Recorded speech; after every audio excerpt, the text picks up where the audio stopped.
President Trump ने Iran पर अमेरिकी अटैक के प्लान को मंजूरी दे दी है।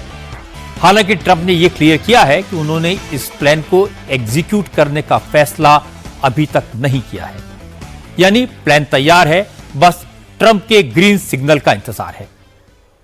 दूसरी तरफ आज इस वॉर में रूस और चीन की एंट्री हो गई। पुतिन और शी जिनपिंग की बात हुई। इसके बाद दोनों नेताओं ने कहा कि ईरान इजराइल वॉर में अमेरिका को नहीं कूदना चाहिए। अगर अमेरिका ईरान पर अटैक करता है तो यह जंग और भड़केगी, तबाही बहुत भयानक होगी, इसलिए अमेरिका ईरान पर डायरेक्ट अटैक से बचे। इसके जवाब में ट्रंप ने अपने अंदाज में कहा, पुतिन पहले अपने मसले तो सुलझा लें, फिर ईरान और इजराइल की चिंता करें। इस जंग की चपेट में दूसरे देश भी आ सकते हैं, लेकिन जंग के मैदान में न ईरान झुकने को तैयार है और न इजराइल पीछे हटने को तैयार है। ईरान ने आज इजराइल पर अब तक का सबसे बड़ा हमला किया। तेल अवीव और दूसरे शहरों के सिविलियंस एरियाज में मिसाइल्स दागी। जवाब में इजराइल ने भी ईरान के मिसाइल लॉन्च साइट्स को निशाना बनाया।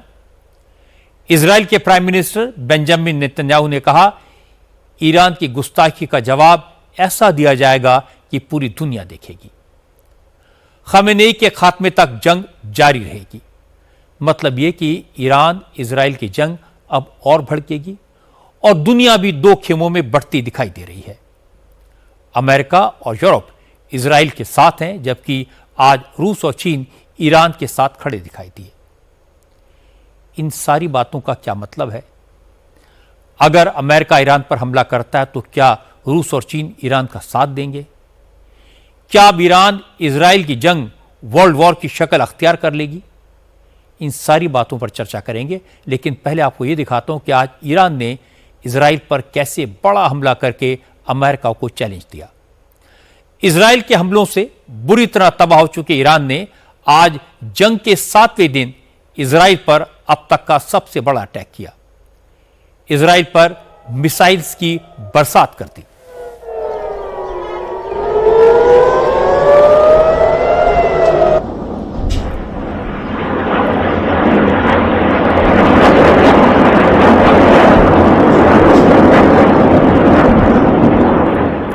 ईरान ने मीडियम रेंज की बैलिस्टिक और क्रूज मिसाइल से इजराइल की राजधानी तेल अवीव के अलग अलग हिस्सों को निशाना बनाने की कोशिश की।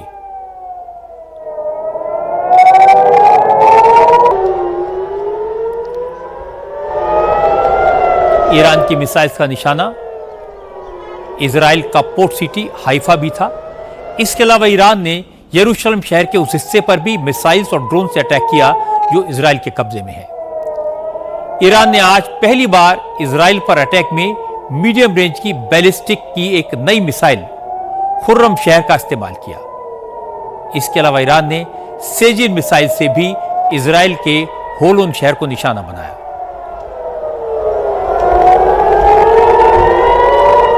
हमेशा की तरह आज भी इजराइल के एयर डिफेंस सिस्टम ने जबरदस्त काम किया।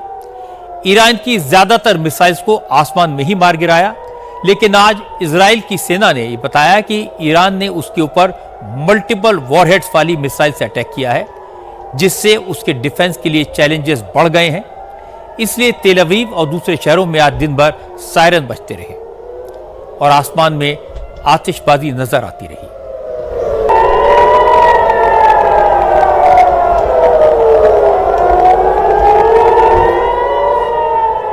क्योंकि ईरान ने मल्टीपल वॉरहेड्स वाली मिसाइल्स का इस्तेमाल किया, इसलिए कुछ मिसाइल्स इजराइल के एयर डिफेंस सिस्टम से बच गई। ईरान की एक मिसाइल इजराइल के दक्षिणी शहर बीर शेबा के बीचों बीच सोरोका मेडिकल सेंटर पर गिरी। हॉस्पिटल पर मिसाइल अटैक से पूरे इजराइल में हड़कंप मच गया। इससे पहले ईरान की कुछ मिसाइल्स रिहायशी इलाकों पर गिरी, जिनसे बिल्डिंग्स को नुकसान पहुंचा। लेकिन आज पहली बार ईरान की मिसाइल इजराइल के किसी मेडिकल सेंटर पर गिरी। हालांकि ईरान ने अपनी सफाई में कहा कि हॉस्पिटल के बगल में और इसके बेसमेंट में इजराइल का इंटेलिजेंस और कमांड सेंटर था। ईरान ने इजराइल के कमांड सेंटर को टारगेट किया बीर शेबा के हॉस्पिटल पर मिसाइल अटैक में कई दर्जन लोग घायल हुए। इस हॉस्पिटल का कुछ हिस्सा मिसाइल के इम्पैक्ट से तबाह हो गया है। ईरान के हमले के बाद सोरोका हॉस्पिटल की कुछ यूनिट्स ने काम करना बंद कर दिया। मरीजों को दूसरे हॉस्पिटल में शिफ्ट करना पड़ा। इजराइल के प्रधानमंत्री बेंजामिन नेतन्याहू ने कहा कि ईरान को हॉस्पिटल पर हमले की भारी कीमत चुकानी पड़ेगी। इस हमले से नाराज इजराइल के रक्षा मंत्री इजराइल कास ने तो ईरान के supreme leader Ayatollah Ali Khomeini को जान से मारने की धमकी दी। इजराइल कांस ने कहा कि खोमेनी आज के दौर के हिटलर हैं। उनके हुक्म पर इजराइल के हॉस्पिटल पर हमला हुआ है, इसलिए अब खामेनेई को जीने की इजाजत नहीं है, जीने का कोई हक नहीं है।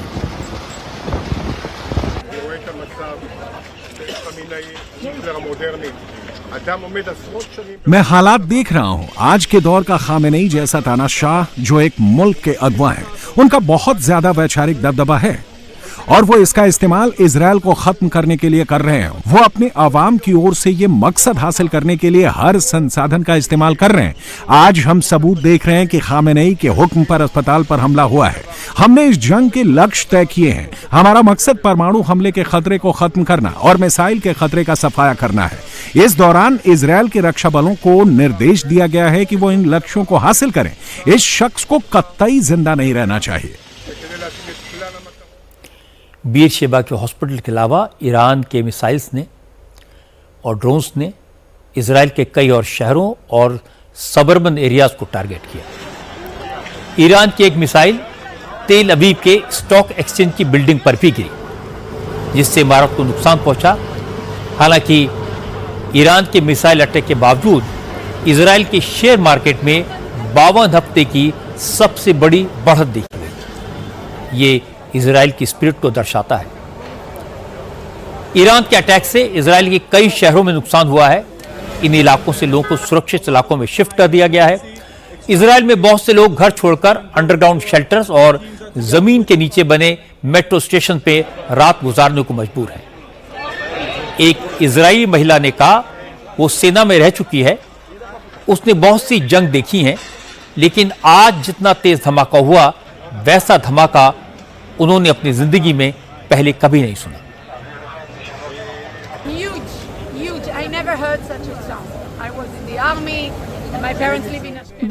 बहुत तेज धमाका हुआ। मैंने अपनी जिंदगी में इतना तेज धमाका पहले नहीं सुना था, जबकि मैं सेना में रह चुकी हूँ और मेरे पेरेंट एश्केलोन में रहते हैं। मैंने कुछ बम धमाके देखे हैं, कई जंगों को झेला है। मैं यहाँ से 100 मीटर दूर थी। मैं अपनी बेटी के साथ इस इमारत में रहती हूँ। मैंने पहला अलार्म सुना और शेल्टर के भीतर चली गई। मैंने अपनी बेटी को जगाया, उससे साथ आने के लिए बोला, वो साथ आई। हम बैठ गए। हमने अपने डॉग को साथ लिया और दरवाजे बंद किए। सुबह 7:07 पर पहला सायरन बजा, तब कुछ नहीं हुआ, लेकिन कुछ ही देर बाद हमें धमाके सुनाई दिए और फिर दूसरा अलार्म बजा। मुझे लगा कोई बड़ा जहाज मेरे ऊपर से गुजर रहा है। बड़ी तेज सीटी बजी। कुछ ही सेकंड के बाद मैंने तेज धमाका सुना। मेरे कान के पर्दे फट गए। शेल्टर का दरवाजा खुल गया। हमारा डॉग बाहर भाग गया और हम बहुत डर गए थे। ईरान के मिसाइल अटैक के जवाब में इजराइल ने भी ईरान पर जबरदस्त जवाबी हमला किया। इजराइल ने राजधानी तेहरान और उसके आसपास के सबर्बन इलाकों पर बम बरसाए। तेहरान में कई बड़े धमाके सुने गए।